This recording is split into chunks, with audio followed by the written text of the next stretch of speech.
Well, I'm Alan Dale from Gale Force Winds, and what an absolute pleasure it is to be here in beautiful Nanaimo, British Columbia, talking to my good friends at Discovery Community College. I want to tell you, I like talking to people that are making a difference. And on that note, why don't you introduce yourself? Tell us what you do. Hi, I'm Kristi Jukes. I am an LPN. I work in long-term care in Campbell River. I'm the assistant care manager at one of our facilities there. Chrissy, talk to me a little bit about your pathway to become an LPN. I'd like to know about what drove you there, or did it find you? It found me completely. I never started out with an idea that I would work in healthcare. I was a hairdresser. I I was I owned a business with my mom and was doing a very good job. I over time got tendonitis, and at the time, I was made aware by a friend, Krista, that there was some funding available in healthcare.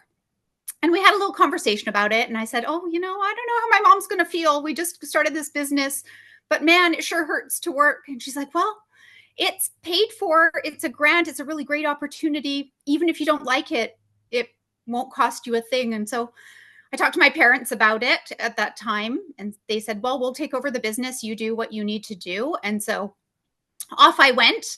I'm off the top of my head, I can never remember the funding that was made available at that time. But basically, it was a grant to complete the HCA training. It was kind of a condensed program. We did it. We did 10-hour days, 3 days a week, and just kind of hustled through.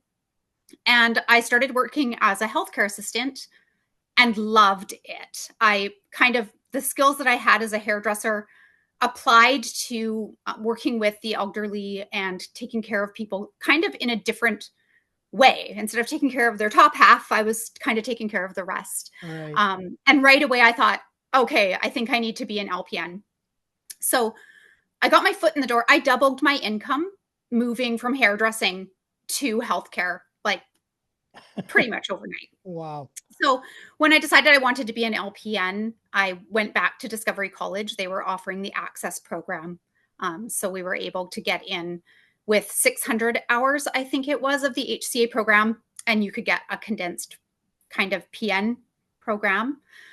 So I did that. So you've had a journey with Discovery. Tell me about your experience with Discovery. Well, it's been great. So once I did the LPN training, the team there was really helpful with this, where the loan forgiveness comes in, helping me with figuring out loan forgiveness. And at that time, it was kind of a bit of a complicated process. I think they've streamlined it a lot since 2009. But basically, because I lived in North Island, the government would pay back anything that I paid with a student loan. So over the course of 5 years being employed in an underserved community, they ended up repaying my student loan. So it cost me next to nothing to go through. So then after I finished my training as an LPN, I worked for a little bit, and then had the opportunity to go back to the college to work with an established instructor, kind of as a teacher's assistant to start off. It was just kind of 1 day a week to support an instructor that had a heavy student load.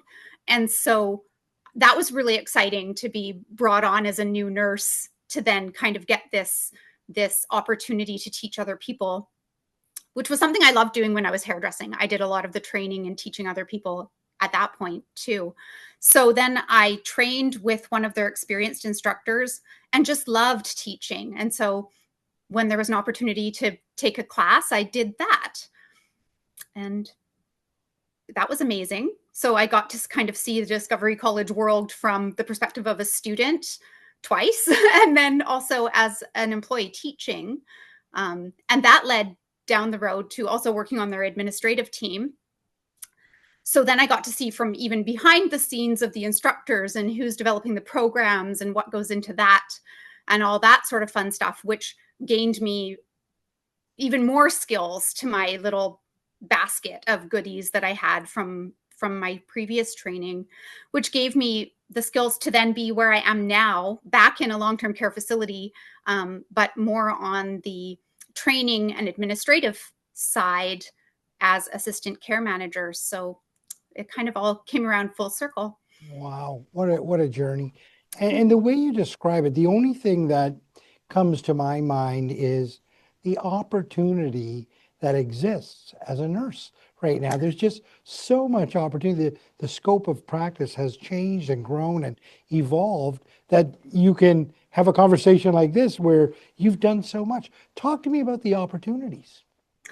There is just so much, even my little window of it is just so small, where LPNs now can do specialty training to do foot care. You know, they're doing almost a full scope to what RNs are working with on the clinical side, that there's opportunities to work from home in some circumstances. You know, if you don't want to be kind of on the front lines with patients directly, we have opportunities to be able to work in administration or to teach in a classroom.